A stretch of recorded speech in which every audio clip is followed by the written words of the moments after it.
The midnight request. The digital clock on the staff room wall blinked 12:37 a.m. as Olivia Reed massaged her temples, fighting the headache that came with pulling a double shift. The Belmont Grand Hotel never truly slept, but the midnight hours usually brought a merciful lull. Her dark hair was still perfectly secured in its regulation bun, though she'd been on her feet since dawn. 18 hours into her workday, she was counting the minutes until she could trade her crisp navy uniform for sweats and collapse into bed. The phone's shrill ring cut through her momentary peace. "Concierge desk, this is Olivia speaking. How may I assist you tonight?" Her voice maintained the polished professionalism the five-star establishment demanded, regardless of the hour. "I need an extra blanket." The male voice was deep, direct, with no pleasantries or apologies for the late hour. Olivia suppressed a sigh. "Of course, sir. I'll have housekeeping deliver that right away." "No," the voice interrupted. "Send it yourself." She blinked, momentarily thrown by the unusual request. "I'm sorry, sir, but standard protocol—" "I don't care about protocol. Room 3201, 15 minutes." The line went dead. Olivia stared at the receiver. Room 3201, the corner penthouse suite currently occupied by Dominic Keller, the notoriously private founder of Eclipse Technologies. He'd checked in 3 days ago with no entourage, no fanfare, just a black credit card and dark sunglasses despite the evening hour. "Problem?" asked Jasmine, her co-worker, looking up from inventory sheets. "Mr. Keller wants a blanket, specifically delivered by me." Jasmine raised an eyebrow. "The tech guy? The one worth billions who hasn't left his room since check-in? That's the one?" "Weird request." Jasmine shrugged. "But what billionaire isn't weird? Better you than me." 15 minutes later, Olivia stood outside Suite 3201, a plush cashmere blanket draped over her arm. She'd taken a moment to freshen her lipstick and straighten her uniform. Professionalism above all, her supervisor would say. She knocked 3 times, precisely.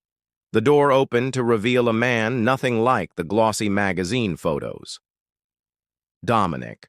Keller was tall, yes, with the sharp features that financial publications described as intimidatingly handsome, but his black hair was rumpled, as if he'd been running his hands through it repeatedly. He wore simple gray loungewear rather than the impeccable suits from his press images. Dark circles shadowed eyes that were surprisingly gentle, tired, but attentive. "You're the concierge," he stated, studying her face. "Yes, Mr. Keller, I've brought the blanket you requested." She extended it toward him. He made no move to take it. "Olivia Reed," he read from her name tag. "You look exhausted." The blunt observation caught her off guard. "I assure you, sir, I'm perfectly capable of fulfilling my duties." "I didn't question your capabilities." A ghost of a smile touched his lips. "I just made an observation. You've been working since I saw you this morning. That's—" He glanced at his watch. 16 hours at least." "We're short-staffed this week," she replied, uncomfortable with being the subject of his attention. "Come in," he said suddenly, stepping aside. "I'm sorry?" "The blanket," he gestured. "Bring it in." Hesitantly, Olivia stepped into the suite. The penthouse was immaculate, with floor-to-ceiling windows showcasing the glittering city below. But what caught her attention was the disarray of papers covering the dining table, alongside 3 empty coffee cups and a laptop emitting the room's only light. "You haven't been sleeping either," she observed before she could stop herself. Dominic's eyebrows rose slightly. "No," he admitted. "I haven't." Their eyes met in the dim light, and something unexpected passed between them. Recognition, perhaps. 2 insomniacs adrift in the midnight hours, separated by wealth and circumstance but united in exhaustion. "Would you like some tea?" he asked, breaking the silence. "I was about to make some." Every protocol dictated she should decline politely and leave. Instead, Olivia found herself saying, "That depends." Is it good tea? Or just those sad little packets in the rooms? For the first time, Dominic Keller laughed, a genuine sound that transformed his face entirely. I travel with my own, he replied. Life's too short for bad tea. Conversations after dark. The fragrant steam from Dominic's private tea collection wafted between them as Olivia perched awkwardly on the edge of an armchair worth more than her monthly salary. She'd surrendered to the strangeness of the situation, telling herself it was just for a few minutes, just one cup of exceptionally good jasmine tea.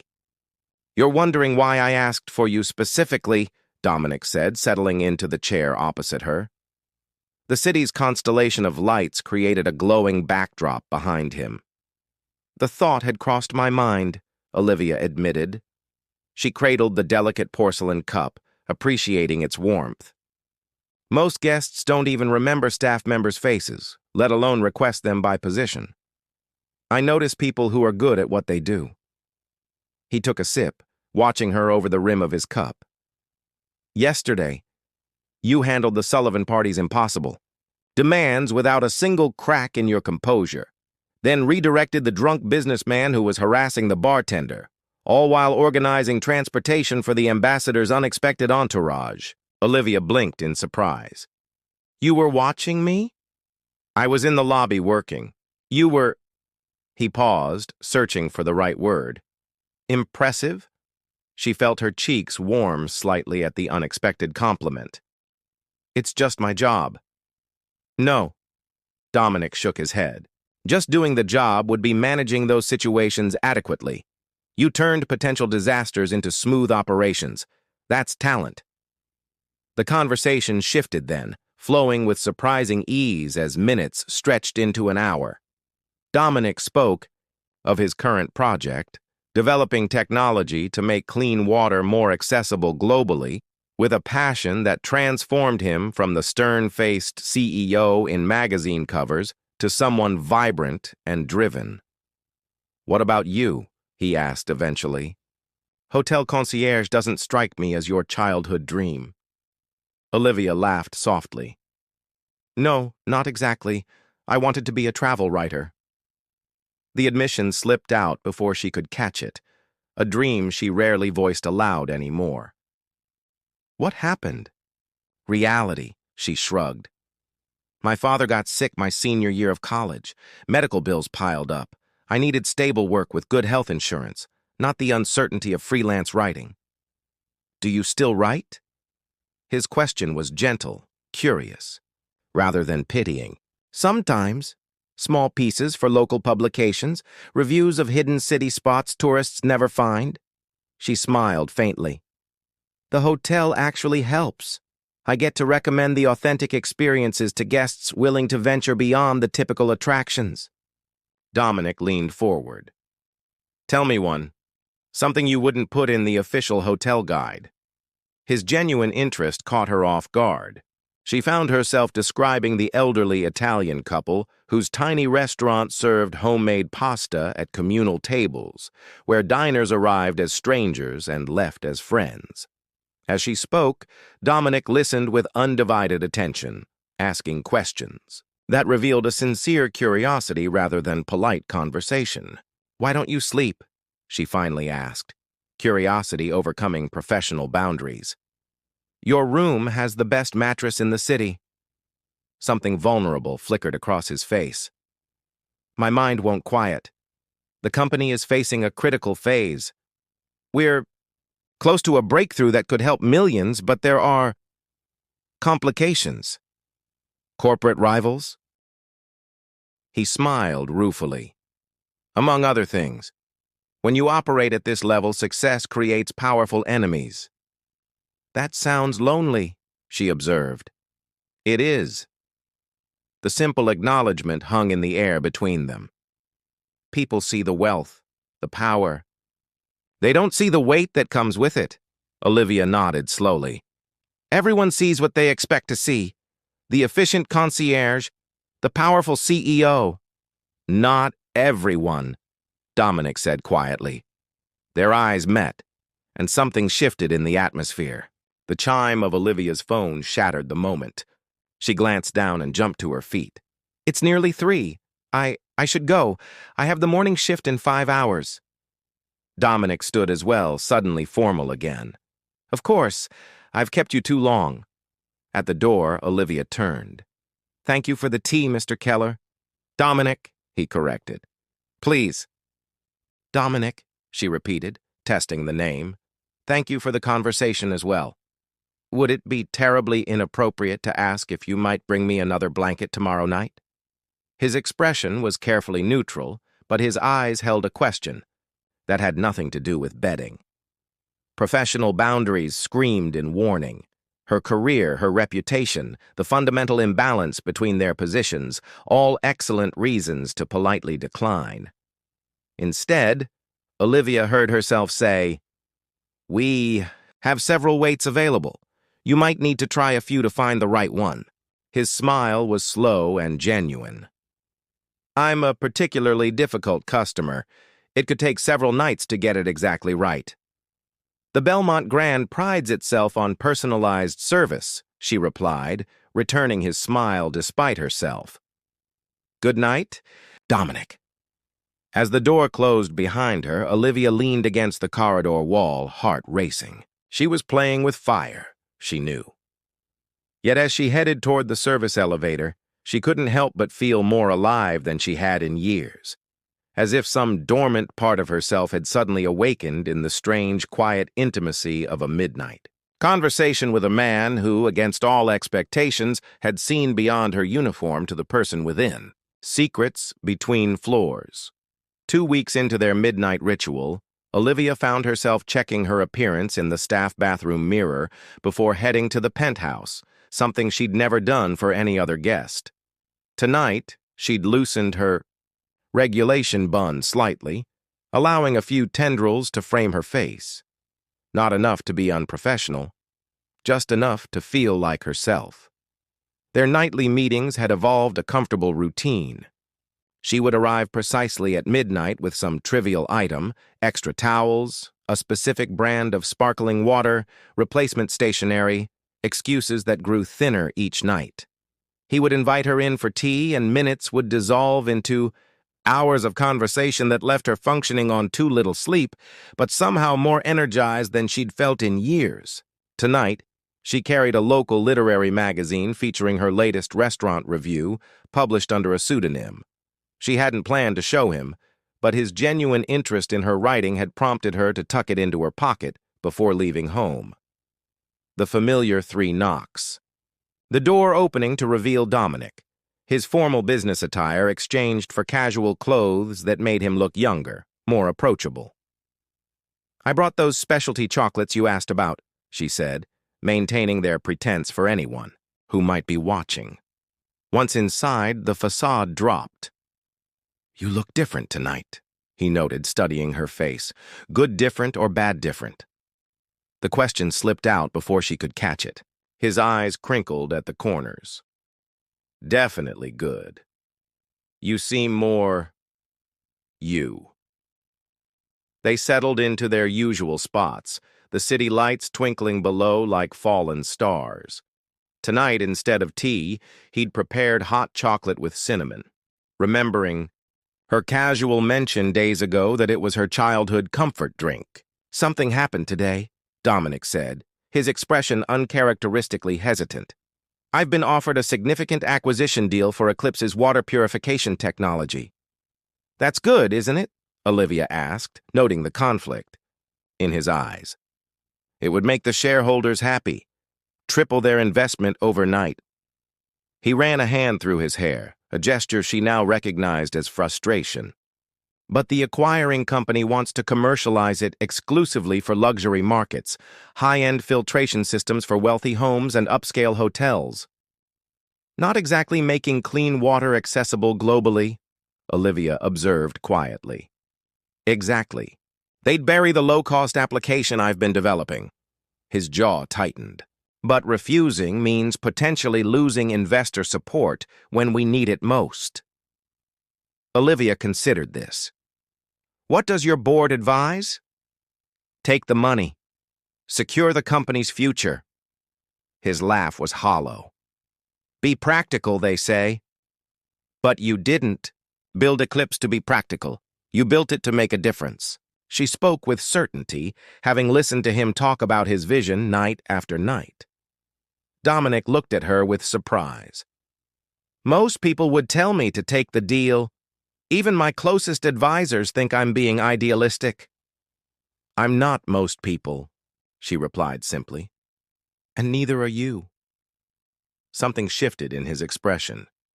No, you're certainly not. The words carried weight beyond their simple meaning.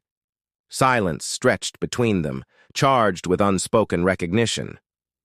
Olivia broke it by reaching into her pocket. I brought something.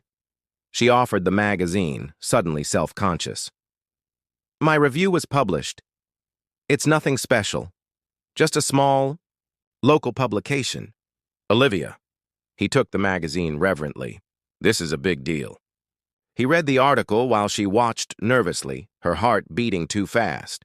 When he looked up, his smile was radiant. This is brilliant, he said. You have a gift for making places come alive through words. He tapped a particular paragraph. This description, I can taste the food, hear the conversations. You're wasted at that concierge desk. Warmth bloomed in her chest at his praise. Thank you. Though the concierge desk has its moments. Their eyes met, the implication clear. Later, as they stood by the windows watching a sudden summer storm, illuminate the skyline, lightning transforming the darkness in brilliant flashes, Dominic moved closer until their shoulders nearly touched. I've spent years surrounded by people who want something from me, he said softly. My money, my influence, my connections. You're the first person in a very long time who just seems to want conversation. Olivia turned to face him. Is that what you think this is? Just conversation? His eyes searched hers. I think it's something I never expected to find, especially not at midnight in a hotel where I'm just passing through. Are you? She asked. Just passing through? Your brief business trip seems to be extending indefinitely. I've found a reason to stay longer, he admitted. His hand moved tentatively toward hers, giving her every chance to pull away. She didn't. Their fingers intertwined, the simple contact sending electricity through her that rivaled the lightning outside. This is complicated, she whispered, even as she stepped closer. Extremely, he agreed, his free hand moving to brush a strand of hair from her face. You could lose your job. I could lose focus on the most important project of my career. We should be sensible, Olivia murmured, though she made no move to increase the distance between them. Absolutely, Dominic replied, his eyes dropping to her lips. Completely sensible. When they finally kissed, it felt both entirely unexpected and somehow inevitable, like the resolution of a tension that had been building since that first midnight meeting. His hands cradled her face with a gentleness that contrasted with the intensity of his kiss, and Olivia found herself responding with a passion that surprised them both. When they broke apart, breathless, the thunderstorm had passed, leaving the city washed clean and glittering below them. That, Dominic said softly, was definitely not sensible. Olivia laughed, resting her forehead against his. Not even a little bit. As she left his suite an hour later, slipping through the quiet corridors back to her post, Olivia knew they had crossed a line that could not be uncrossed. Whatever was happening between them no longer fit any definition of professional boundaries. It had become something deeper, more dangerous, and infinitely more precious. Exposed hearts. The last days of summer slipped away as Olivia and Dominic's midnight world expanded beyond his penthouse suite. They discovered hidden corners of the hotel, the rooftop garden closed to guests after 10 p.m., the empty ballroom with its magnificent piano where Dominic surprised her with his skilled playing, The service corridors Olivia had navigated for years, but now traveled with quickened pulse and smiling eyes. Each night brought new revelations. He shared his childhood in foster care, the drive that pushed him from scholarship student to tech visionary. She confided her fears of settling for security over passion, of watching her writing dreams fade with each passing year. They built a sanctuary in the midnight hours, separate from the hierarchies and expectations that defined their daylight lives. But reality waited, patient and unforgiving, for its inevitable moment to intrude. That moment arrived on an ordinary Tuesday morning, when hotel manager Preston Walsh stopped Olivia as she organized reservation details for an upcoming diplomatic visit. "My office, Ms. Reed, immediately." His clipped tone sent a warning through her. In the 6 years she'd worked at the Belmont Grand, she'd never been summoned this way. Walsh's office was meticulously arranged, like the man himself. He gestured to a chair across from his desk without offering pleasantries. "Would you care to explain this?" He placed his tablet before her, displaying security footage. Olivia felt her stomach drop as she recognized herself entering the penthouse elevator at 12:03 a.m., then exiting at 2:47 a.m. Another clip showed Dominic kissing her in the supposedly unmonitored rooftop garden. Words failed her completely. "We've received a complaint," Walsh continued, voice glacial, "from Mrs. Eleanor Vaughn." Olivia's confusion must have shown on her face. "Mr. Keller's board chair," Walsh clarified. "She arrived early this morning for their meeting and was quite disturbed by what she observed between you and her CEO in the lobby cafe." Memory flashed, Dominic touching her hand briefly as she delivered documents he'd asked her to print. A small, innocent gesture that had felt private.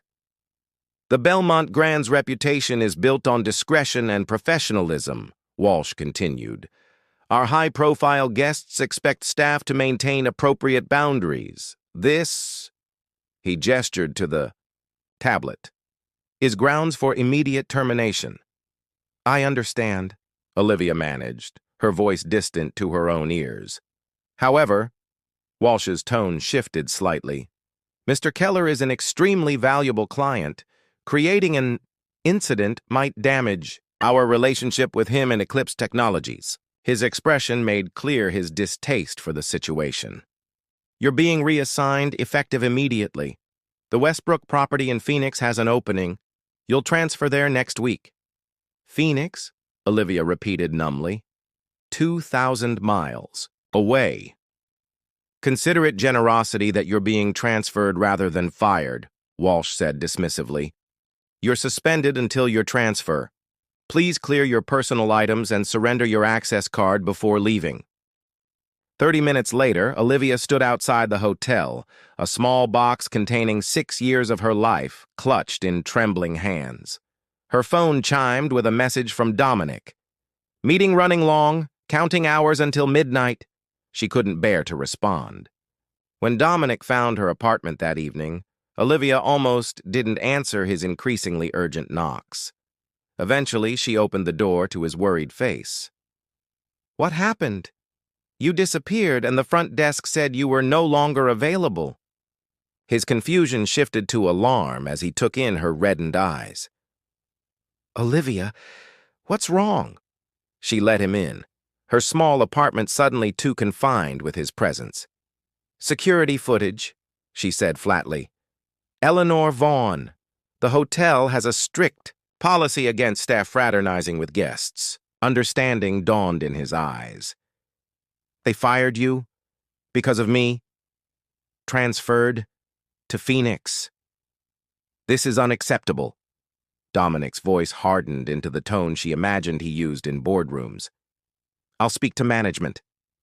This can be fixed." "With what? Money? Influence?" Olivia's laugh was brittle. "That would only prove their point, that I'm sleeping with you for advantage. Is that what they think?" His shock seemed genuine. "What else would they think, Dominic?" Exhaustion crashed over her. The billionaire CEO and the hotel concierge? It's a cliché. The powerful man, the disposable service worker. Stop. He moved toward her, but she stepped back. That's not what this is. You know that. Do I? Vulnerability cracked her voice. 3 weeks ago, you didn't know I existed. In another 3, you'll be back to your real life. And I'll be in Phoenix starting over because I was foolish enough to think that what happens after midnight could survive in daylight. Is that what you believe? Hurt flashed across his face. That this is temporary for me? Some convenient diversion? Isn't it? She gestured around her modest apartment. Look at my life, Dominic. Look at yours. We live in different worlds. I thought we were creating our own. He stepped closer, and this time she didn't retreat. Olivia, when I'm with you, I'm not the CEO or the billionaire or whatever label the world puts on me. I'm just me. Do you have any idea how rare that is? How precious? Her resolve wavered at the raw emotion in his voice. Eleanor confronted me after she saw us, he continued. She reminded me of my position and responsibilities. Said my dalliance with the help was endangering the company's reputation. His jaw tightened. I told her I was declining the acquisition offer and that my personal life wasn't bored. Business. You declined the offer? Olivia's eyes widened. Because of what I said?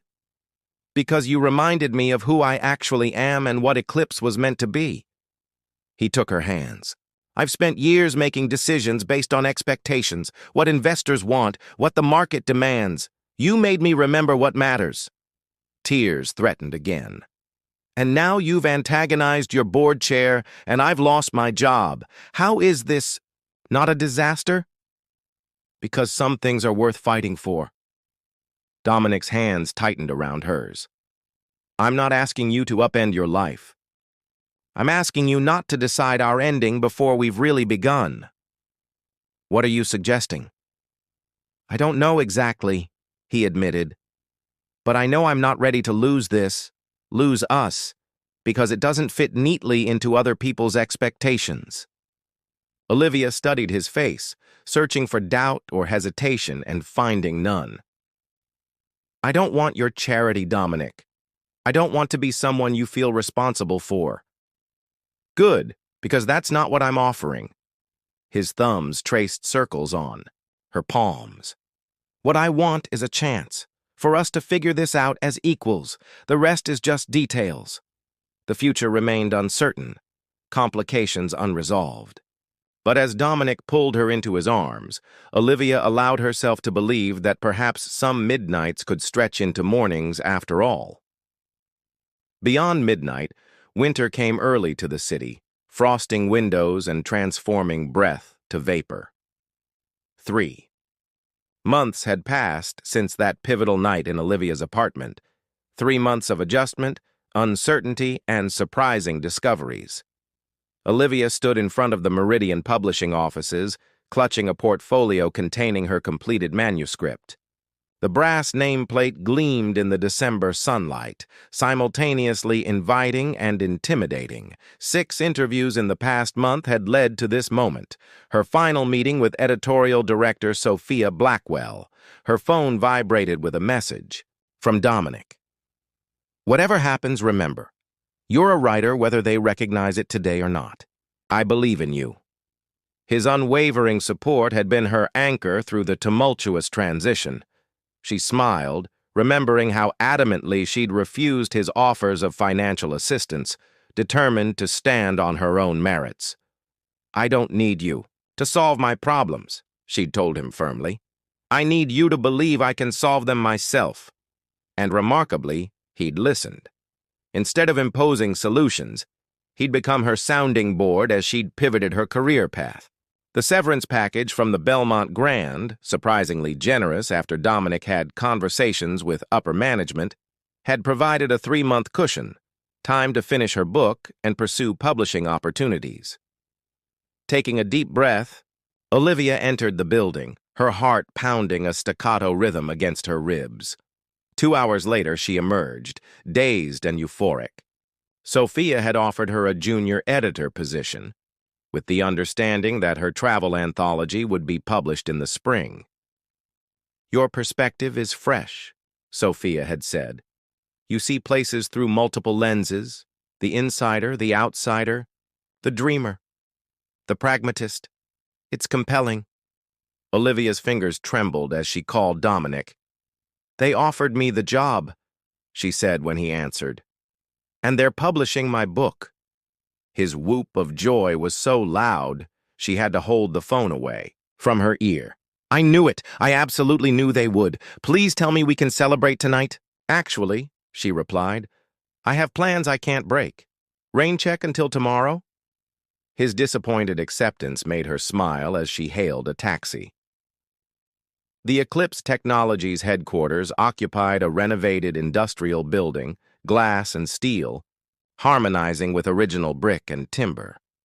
Olivia approached the reception desk with determined steps. "I'm here to see Eleanor Vaughn." The receptionist's skeptical glance took in Olivia's sensible coat and worn leather portfolio. "Do you have an appointment?" "Yes. Olivia Reed, 4:30. Recognition flickered in the receptionist's eyes, not of Olivia herself, but of the name that had circulated through company gossip.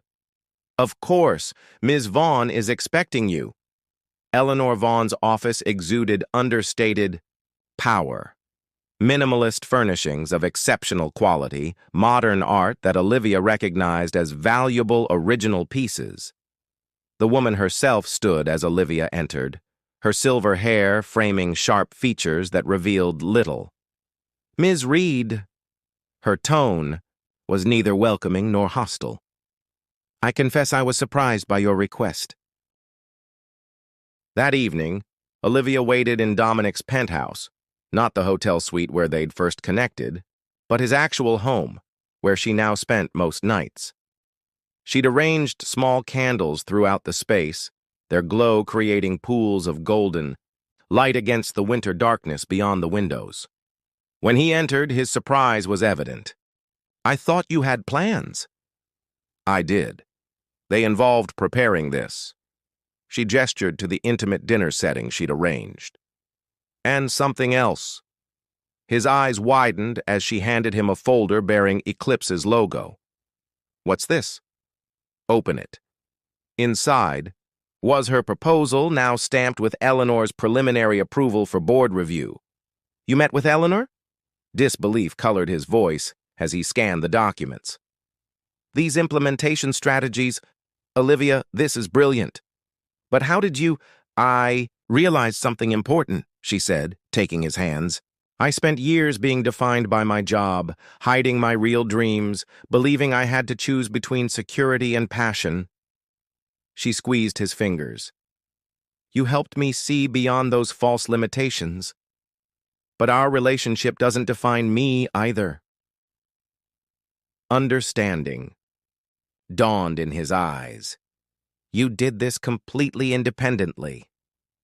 "I did it because I believe in the work, in the vision." She smiled. "I may love the visionary, but I can contribute to the vision on my own merits." Dominic pulled her close. "Have I told you lately that you're extraordinary?" "You might have mentioned it." She pressed a kiss to his jaw. "But there's something else we need to discuss." Anxiety flickered across his face. "That sounds ominous." "Not at all." Olivia led him to the sofa. "Meridian is sending me to document water access initiatives in Southeast Asia for a feature series. 3 months of travel, starting in February." 3 months? His disappointment was palpable. "That's a long time." "It is," she agreed. "And it happens to coincide perfectly with Eclipse's pilot implementation in the same region." Comprehension dawned slowly. "You're suggesting—" "A partnership," she finished.